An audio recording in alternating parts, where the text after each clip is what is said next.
Hello everyone, I'm Shambhavi from Progressive Science Education, and today we're gonna start up with another new and very interesting chapter of class 8, that is chapter 5, coal and petroleum. So let's get started from its introduction. So resources provided by nature are called natural resources. Air, water, sunlight, forest, coal, petroleum, natural gas and minerals are all natural resources because they all are provided by the nature. So many industries like fishing, mining, hunting, agriculture and forestry revolve around the sensible use of natural resources. So natural resources हमें किसे कहते हैं? Natural resources वो resources होते हैं जो हमें nature से प्रोवाइड होते हैं. जैसे आपको पता है एयर, वाटर, सनलाइट, फॉरेस्ट और जितने भी एग्जांपल्स मैंने आपको बताया वो सब क्या है? नेचुरल रिसोर्सेज है. सो नेचुरल रिसोर्सेज एक ऐसे रिसोर्सेज होते हैं जो हमें नेचर से प्रोवाइड होते हैं और हम नेचुरल रिसोर्सेज से की हेल्प से कई इंडस्ट्रीज़ में fishing, mining, hunting, agriculture, forestry जैसे कई चीज़ों का यूज़ किया जाता है नेचुरल रिसोर्सेज की हेल्प से. सो natural resources are classified as renewable and non-renewable resources. So renewable resources are those that are present in unlimited quantity in the nature or those that will replace themselves over a time. These resources are not likely to be exhausted by human activities as they are unlimited. So they are also called inexhaustible resources.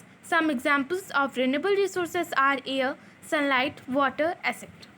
सो अब renewable resources और non renewable resources क्या होते हैं? तो renewable resources वो resources होते हैं जो कि अनलिमिटेड क्वांटिटी में नेचर में प्रेजेंट होते हैं. जैसे आपको मैंने बताया था एयर, सनलाइट, वाटर, ये सब अनलिमिटेड क्वांटिटी में नेचर में प्रेजेंट है. मतलब ये बहुत जल्दी ख़त्म नहीं होंगे और ये समय के साथ अपने आप को और चीज़ों से रिप्लेस करते हैं. Okay. Now, non-renewable resources are those that are limited in nature. और हाँ, renewable resources को हम लोग inexhaustible resources भी कहते हैं जो जल्दी एग्जॉस्ट ना हो. अब आप लोग नॉन रिन्यूएबल रिसोर्सेज के बारे में देखेंगे. So non renewable resources are those that are limited in nature and will not replace themselves. Okay.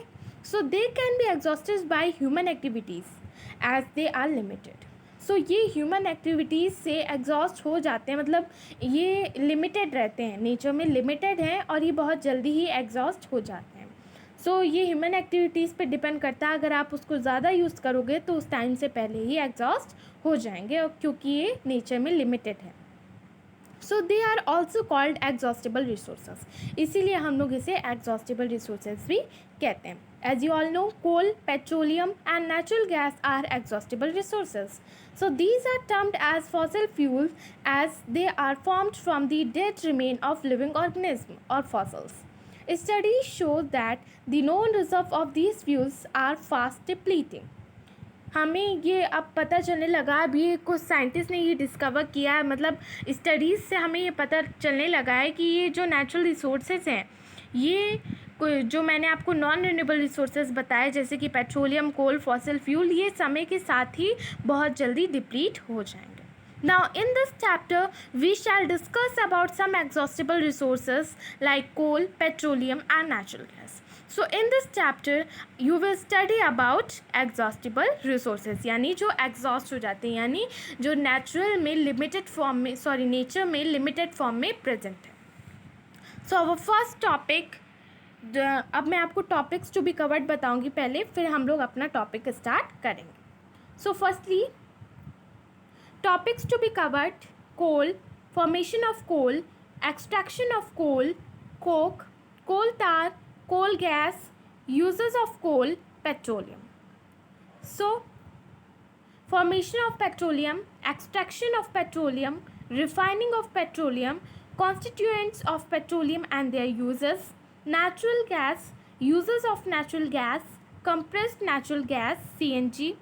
Some natural resources are limited, tips for conserving natural resources at home and schools, and some question and answers and key terms I will discuss in next video. सो आपको जो मैंने introduction बताया वो आपने समझ लिया होगा अच्छे से. मैंने जो आपको इंट्रोडक्शन बताया कि एग्जॉस्टेबल रिसोर्सेज और इनएग्जॉस्टेबल रिसोर्सेज क्या होते हैं, जैसे आप अपने इंट्रोडक्शन में देख ही चुके हैं. अब हम लोग इस चैप्टर में कुछ ऐसे एग्जॉस्टेबल रिसोर्सेज के बारे में पढ़ेंगे जो समय के साथ ही डिप्लीट हो जाएंगे. So first is coal. So coal is a black colored stone like fuel used to cook food. Coal is used to produce electricity in thermal power stations. It was used to run steam engine till recent years. It has many industrial uses. Many useful products are obtained from it. Coal gives carbon dioxide when burnt in air. So as you see in the figure it is a coal. Coal ऐसा दिखता है. So coal जो होता है एक coloured stone, black coloured stone है जो कि कुक फूड यानी मेनली खाना बनाने के लिए यूज़ किया जाता है. और कोल जो होता है इलेक्ट्रिसिटी प्रोड्यूस करने के लिए थर्मल पावर स्टेशन पे इलेक्ट्रिसिटी प्रोड्यूस करने के लिए भी यूज़ किया जाता है. और ये स्टीम इंजन को रन करने के लिए भी यूज़ हुआ जाता है, मतलब यूज़ किया जाता है. आपने रिसेंट ईयर्स में देखा भी होगा. और इससे कई सारे इंडस्ट्रियल काम किए जाते हैं. So it is very useful but you know it is exhaustible. So ये कुछ समय के बाद ही डिप्लीट हो जाएगा. अब आप लोग फॉर्मेशन ऑफ कोल के बारे में देखेंगे दैट कोल कैसे फॉर्म हुआ. Okay, so during the Carboniferous age. So Carboniferous age में about 300 million years ago there was plenty of plant life and dense forest in swampy and low-lying wetland areas on the earth. So plants and other life forms after their death drifted down to the bottom of the swamps where they are compressed and decomposed to form peat. Coal was formed due to the compression of peat at high temperature and pressure. This slow process of conversion of dead vegetation into coal is called carbonization. So in early age जब मतलब आप अभी imagine कर सकते हैं कि 300 million years ago जो कोल था वो कैसे हमारा फॉर्म हुआ. 300 million years ago पहले प्लांट्स, प्लेंटी ऑफ प्लांट्स और कुछ डेंस फॉरेस्ट प्रेजेंट हुआ करता था तब. And low lying wetland areas on the earth, मतलब अर्थ पे इतनी ऐसी चीज़ें थी तब उस समय. सो प्लांट्स जो होते थे वो जितने भी डेड चीज़ें होती थी, मीन्स इसका यही है कि जितनी भी डेड प्लांट्स या जितने भी लिविंग डेड हो जाते थे वो सब कंप्रेस्ड होके ही कोल का फॉर्मेशन करते थे इन दी हाई टेम्परेचर में, मतलब पीट at high temperature and pressure. Okay, और इसी स्लो प्रोसेस को हम लोग क्या कहते हैं, carbonisation. So the whole process can be summarized as dead life forms, bacterial and chemical action, peat, high pressure and lignite coal. Means dead life forms जो होती हैं वो bacterial upon and chemical action form in the peat forms peat, and high pressure in high heat and high pressure forms lignite coal. Okay, so as coal undergoes through more heat and pressure it becomes richer in carbon content. So coal जितना ही heat और जितना ही pressure उसमें create होता था उतना ही वो carbon content पे rich होता जाता था. So lignite coal with a more high heat and pressure forms bituminous coal with more more heat and pressure forms anthracite coal. So coal is primarily made up of carbon. So आपको ये पता होना चाहिए कि coal is primarily made up of carbon. So coal जो था मतलब according to the carbon content, अब मैं आपको बताऊंगी कि कितना कितना उसमें प्रेजेंट रहता है, बट आपको ये मेनली याद रखना है कि coal is primarily made up of carbon, small traces of hydrogen, oxygen, nitrogen and some amount of sulphur are also present in it. Okay, so according to the carbon content present in it, coal is classified as peat, anthracite, bituminous and lignite. So anthracite has highest percentage of carbon, about 92% to 98%, and considered as the best quality coal to produce heat. Okay, you have to know कि anthracite जो है उसमें ज़्यादा ही high percentage of carbon present है, about 92% to 98%, और ये best quality है coal की to produce power generations. Okay, so अब next हमारा क्या है, bituminous. Okay, सो एंथ्रासाइट तो आपने देख लिया कि एंथ्रासाइट बहुत ही बेस्ट क्वालिटी का होता है कि हीट प्रोड्यूस करने के लिए। ओके, अब आप बिटुमिनस के बारे में देखेंगे that bituminous contain about 60% to 80% of carbon and is mainly used for power generations. So anthracite को तो मेनली हीट करने के लिए प्रोड्यूस किया जाता है, मतलब हीट के लिए वो वर्क करता है, बट बिटुमिनस जो होता है वो मेनली पावर जनरेशंस के लिए यूज़ किया जाता है। Lignite has the least carbon content. Lignite जो है उसमें सबसे कम कार्बन कंटेंट प्रेजेंट होता है, about 35%। Peat is the first stage of coal containing only 10% to 15% of carbon. और पीट जो होती है वो सबसे फर्स्ट स्टेज होती है कोल की, about 10% to 15% carbon containing.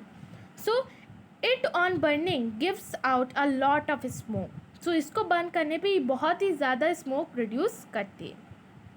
As coal is formed from the remains of vegetation, it is called as fossil fuels। जैसे मैंने आपको बताया वेजिटेशन माने जितनी भी प्लांट्स या जितनी भी चीज़ें डेड हो जाती थी वो नीचे जाके जितनी हीट और प्रेशर से वो कोल फॉर्मेशन होता था, जैसे मैंने आपको फॉर्मेशन ऑफ कोल में बताया, वैसे ही इसीलिए हम लोग ये वेजिटेशन से बनती है, इसीलिए हम लोग इसे क्या कहते हैं, fossil fuels. So our next topic is extraction of coal. So coal is extracted from coal steam either through a surface of mining or underground mining. Surface mining is used when coal is found close to the surface of hillsides. Underground mining is used to extract coal that is deep beneath the surface of the earth. Coal is processed in the industry to get useful products such as coke, coal tar, and coal gas. In this process, coal is heated strongly in absence of air. So this process is called as destructive distillation of coal. So अब extraction of coal कैसे होता है? So coal जो होता है वो extracted होता है from coal steam either through surface of mining or underground mining as you all know. So जो ये प्रोसेस होती है, होल प्रोसेस को आपको मेनली यही याद रखना है कि ये प्रोसेस जो होती है वो बहुत ही स्ट्रॉन्ग हीटेड, मतलब बहुत ही स्ट्रांगली हीट किया जाता है तब ये प्रोसेस होती है, और तब उसमें एयर प्रेजेंट नहीं होती है। ओके, और इस प्रोसेस को हम लोग क्या कहते हैं, destructive distillation of coal. So you have to know that this process is known as destructive distillation of coal. So firstly see this figure that a coal mine, it is a coal mine in this figure, and next is coke. Okay, so it is the figure.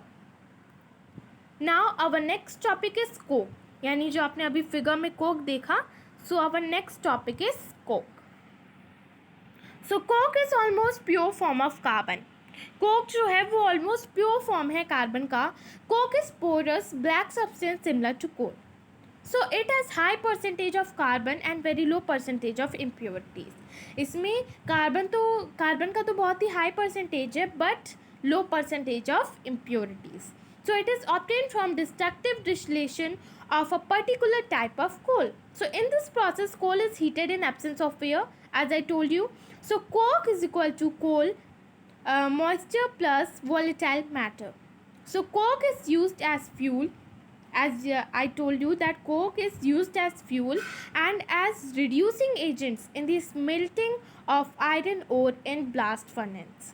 So it is also used as manufacturing. इसको steel की manufacturing के लिए भी use किया जाता है and in extraction of many types of metals.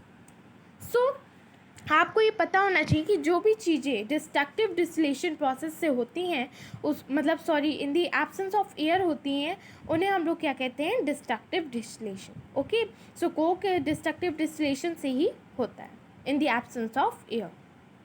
So our next topic is coal tar. अब आपने कोक के बारे में देख लिया, अब आप कोल तार के बारे में देखेंगे। सो कोल तार is a black thick gaseous liquid and a mixture of almost 100 of chemical compounds. It is used as a starting metal for manufacturing synthetic dyes, explosive perfumes, drugs, and plastic synthetic resins, paints and stains. So कोल तार क्या होता है? कोल तार एक black वेसियस सा liquid होता है, मतलब लिक्विड वेसियस लिक्विड है, and a mixture of almost 100 of chemical compound. ये बहुत सारे केमिकल कंपाउंड का मिक्सचर है। और it is use to starting metal form, जैसे कि मैंने आपको बताया ये मैन्युफैक्चरिंग के लिए यूज़ किया जाता है. Synthetic dyes, explosive, perfume, drugs, plastics, synthetic resins, paints, stain, etc. And naphthalene balls, which are used to repel moths and other insects, are obtained from coal tar. So आप naphthalene balls से तो बहुत ही familiar होंगे. So naphthalene balls जो होती हैं वो इसी से बनी हुई होती हैं, कोल तार से. Okay, so till about few decades ago, coal tar was used as a binding material, as you all know, in surfacing the roads. Nowadays, bitumen, a petroleum product, is used to in the place of coal tar for this purpose. Now you see in this figure it is a coal tar. Okay, now our next topic is coal gas. अब आपने कोल तार के बारे में पढ़ लिया, अब आप कोल गैस के बारे में डिस्कस करेंगे. So coal gas is obtained during the processing of coal to get coke. Coal gas कब फॉर्म होती है? जब कोक का फॉर्मेशन होता है. So it is mainly used as a fuel in industries around coal processing plant. So another byproduct obtaining from the destructive distillation of coal is ammonia. It is used for making fertilizer like ammonium sulfate, ammonium sulfuride, etc. as you all know. Okay, so now we learn about the uses of coal. So आपने कोल तार, कोल gas और Coke के बारे में तो देख लिया. अब आपने कोल गैस में क्या देखा, ये कब फॉर्म होता है? जब कोक का फॉर्मेशन होता है, और ये मेनली इंडस्ट्रीज़ में यूज़ किया जाता है. जैसे आपने एग्जांपल्स भी देखे, अमोनियम सल्फेट एक्सेट्रा. नाउ अब आप कोल के बारे में डिस्कस करेंगे. सो कोल का क्या यूज़ होता है? So coal is the largest source of fuel. So coal is the largest source of fuel used to generate electricity worldwide. Coal is used in manufacturing industries for heat and power applications. Coal is used to make steam for heating, and it is also used as coke in steel making. So कोल जो होता है बहुत ही largest source है fuel का, जो कि electricity को generate करने के लिए यूज़ किया जाता है. कोल जो है मैन्युफैक्चरिंग इंडस्ट्रीज़ में भी यूज़ किया जाता है, हीट एंड पावर एप्लीकेशंस के लिए. कोल स्टीम के लिए भी यूज़ किया जाता है, हीट मतलब जिससे हमें हीट प्रोवाइड हो. और कोक स्टील मेकिंग के लिए भी यूज़ किया जाता है. So our next topic is petroleum. अब आपने कोल के बारे में बहुत कुछ आपने डिस्कस कर चुके हैं, अब आप पेट्रोलियम के बारे में देखेंगे. सो petroleum is a natural resource formed from organisms living in the sea millions of years ago. So अब पेट्रोलियम क्या होता है? पेट्रोलियम से तो आप लोग बहुत ही फैमिलियर हैं. सो पेट्रोलियम जो होता है वो कैसे फॉर्म होता है? वो जब एक्वाटिक एनिमल्स जो होते हैं, वो मतलब जब आप वाटर में देखते हैं, जो वाटर बॉडीज़ है उसमें जितने भी एनिमल्स होते हैं या जितनी भी चीज़ें जब अंडरग्राउंड हो जाती हैं, मतलब वो डाइड हो जाती हैं, और डाइड होने के बाद ज़मीन के नीचे दबती चली जाती हैं.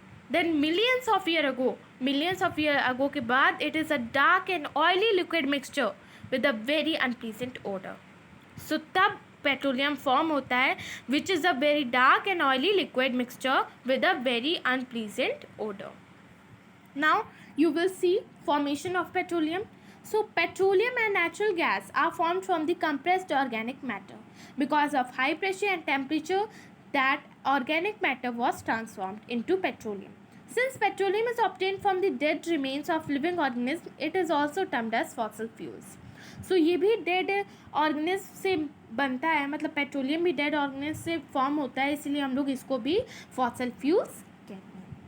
So as petroleum and natural gas are lighter than water, the deposit of petroleum and natural gas occur above the water. So formation of petroleum में आपने क्या देखा कि कैसे पेट्रोलियम फॉर्म होता है, जैसे कि मैंने आपको बताया था. और जो फर्स्ट ऑयल था, मतलब वर्ल्ड में जो फर्स्ट ऑयल फॉर्म्ड हुआ था वो था फ्रांसिविया, जो कि यूएसए में 1859 में फॉर्म्ड हुआ था. So the top producers of petroleum in the world are Saudi Arabia. सबसे मतलब जो टॉप प्रोड्यूसर्स हैं पेट्रोलियम के, वो सऊदी अरेबिया में, रशिया में, नॉर्वे में, ईरान यानी यूनाइटेड अरब एमराइट्स UAE. और इंडिया में ऑयल जो है वो असम में, गुजरात में, मुंबई में, एंड तमिलनाडु, करबी basins, and in the river basins of Godavari and Krishna. Okay, Now you will discuss about next topic of petroleum, that is extraction of petroleum. So petroleum is extracted from the reservoirs from found in the seabeds and river basins by drilling through pipelines. So the places where reservoirs of petroleum are found are called oil beds. You have to know it. Now, petroleum and natural gas deposit diagram. Okay, so this is the diagram. See it clearly. It is a petroleum and natural gas deposits diagram. I hope you understand this topic from the diagram. Now, our next topic is refining of petroleum. So, petroleum is a mixture of various constituents like petroleum gas, petrol, diesel, lubricating oils, paraffin wax, etc. The process of separating its many constituents by fractional distillation is called refining. It is refined in the petroleum refinery. So at the refinery, the crude oil mixture is a fractionated into different components by fractional distillation. So it is done in the fractioning tower. So it is the process of crude oil is heated about to 400 degrees Celsius in the furnaces, okay, and the vapor is fed into the tower. So that's how the refining of petroleum happens. अभी मैं आपको इसका figure भी दिखाऊंगी fractional distillation of crude oil का, जिससे आपको clearly इस टॉपिक पे सारी जितनी भी बातें वो आपको समझ में आ जाएंगी. So firstly see in this figure it is a petroleum refinery, okay. और एक बात आपको और ध्यान रखनी है कि इसको ऑयल को अबाउट 400 डिग्री सेल्सियस तक हीट किया जाता है, okay. So see this figure. Now this is the figure of fractional distillation of crude oil, okay. So I wanted to know you all that light gases are the topmost fraction, okay, followed by the petrol and kerosene. Diesel is the heaviest, you have to know. The other heavier fractions are not useful and are usually used to make asphalts to surface roads. You have to know it. Now our next topic is constituents of petroleum and their uses. So the useful substances obtained from petroleum and natural gas are called petrochemicals. You have to know this definition that the useful substance obtained from petroleum and natural gas, जितने भी useful substances हमें petroleum और natural gas से मिलते हैं उसे हम लोग क्या कहते हैं, petrochemicals.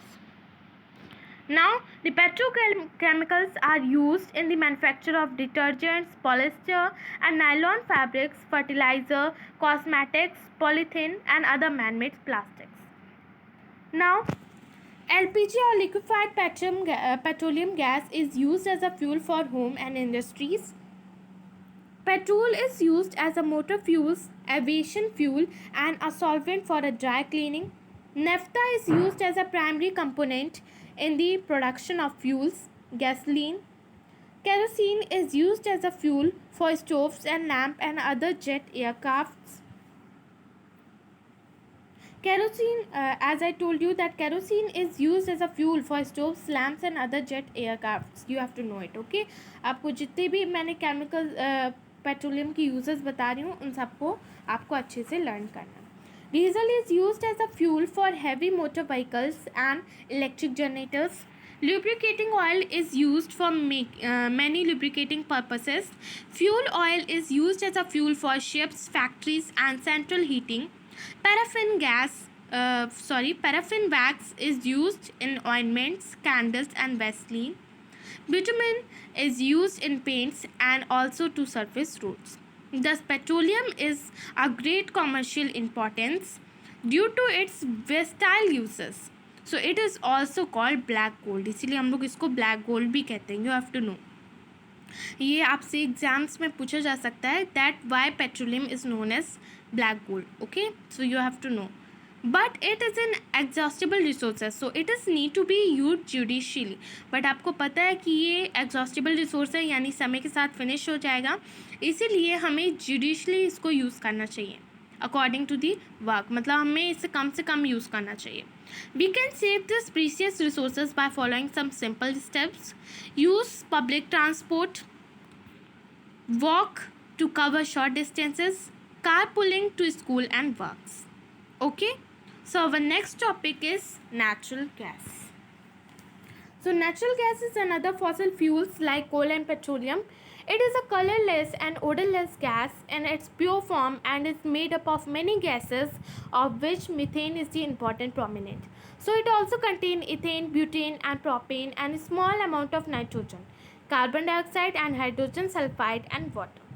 So in trace amount, it is formed in deep underground rocks as fossil fuels. So natural gas is one of the most useful, clean and safe energy resources. So natural जो gas है, natural gas जो है बहुत ही useful है, बहुत ही clean है और इसे हम सेफली यूज़ कर सकते हैं. I wanted to know you some other things also about the natural gas. So you have to know that natural gas is odorless. To detect gas leaks are harmful but pregnant ornament names T-butyl metropen. So that smells like a rotten egg is added to it as a safety measures. Okay, so it can be smelled in the case of even a small leaks. So you have to know that it is one of the cleanest burning fuels and produces most heat, as I told you, carbon dioxide and water vapor. Thus it contributes to a cleaner and greener environment. And as I told that it is very useful and safe to use. So this whole about natural gas, that natural gas का बहुत ही अच्छा use होता है और ये बहुत ही safe है. सबसे अच्छी बात तो ये है कि ये बहुत ही सेफ़ है और ओडरलेस है, इसमें कोई अजीब सी स्मेल नहीं आती है. Now you will study about uses of natural gas. So natural gas is used as the shown purposes that for cooking, to run central heating and cooling system and cloth dryers, for electricity generations through the uses of gas turbines and steam turbines, in the manufactures of fabrics, glass, steel, plastics, paints and other products. So these all are the uses of natural gas.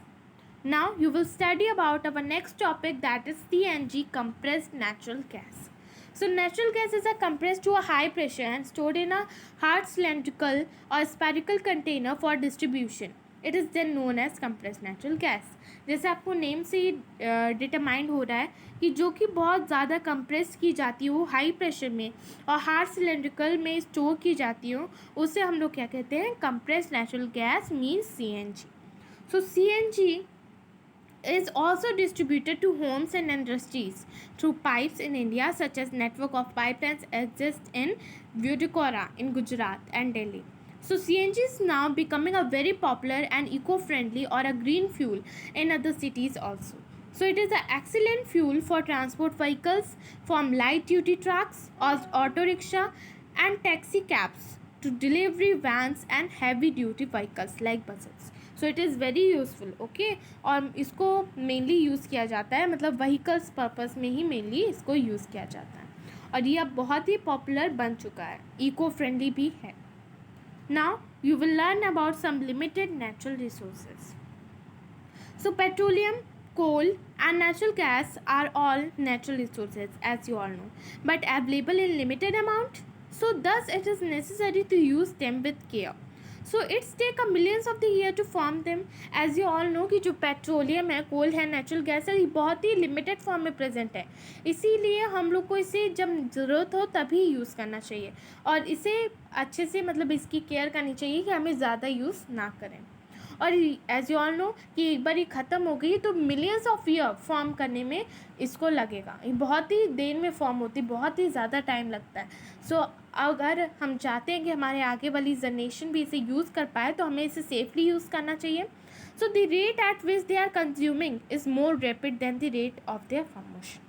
Okay, so the following table that I will tell you will tell you that what are the last rate that मतलब इसकी last rate क्या होगी जब ये estimate हो जाएंगे, estimated period these will last. Okay, so estimated period table is natural resources are coal, estimated lasting period 148 years, petroleum 40 years, natural gas 61 years. Okay, now tips for conserving natural gas. अब natural resources so अब हमें इसे बचाने के लिए कुछ tips भी follow करने पड़ेंगे. So these are, switch off the light and electrical appliances when not is use. आप अगर इस नेचुरल रिसोर्सेज को ना भी देखें तो वैसे भी हमें हमेशा अपने लाइट्स को स्विच ऑफ कर देना चाहिए, और जितनी भी इलेक्ट्रिकल अप्लायंसेस हैं। Turn off fans, bulbs, TVs, etc. when leaving the room.